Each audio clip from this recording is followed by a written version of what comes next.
We have the axle completely removed out of the Camaro. We'll be cleaning up the underneath of this, undercoating everything. So here's our axle that was removed from the vehicle. This is going to need some help. I have the cover off.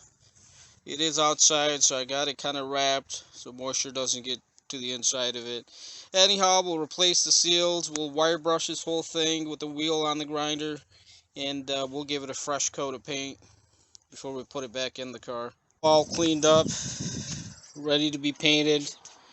First coat of this is just going to be a truck bed coating. I'm using Rust-Oleum. So we'll coat it with that first, and then we'll give it a second coating of something else. Or the same, we'll see how it comes out.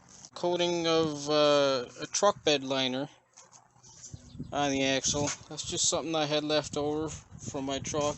And it comes out great for any underbody parts. Of course, I did not paint the hubs. These are just sprayed with some flat black just to keep them from rusting for now.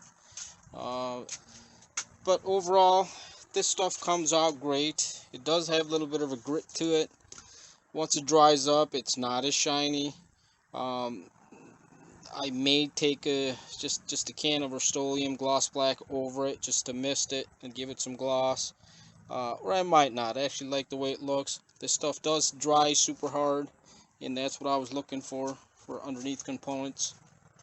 I think this will work out perfect. I did end up misting a spray of just Rust-Oleum gloss black over our truck bed coating that was on it, that we brushed on originally.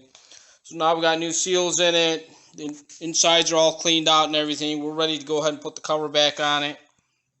So we'll get that siliconed and get that back on the axle. Our axle, that's all been cleaned up and painted. I have the brake lines sitting on here. We'll replace the rubber lines. We'll put that back onto the axle, and then we'll get the whole complete axle back into the car.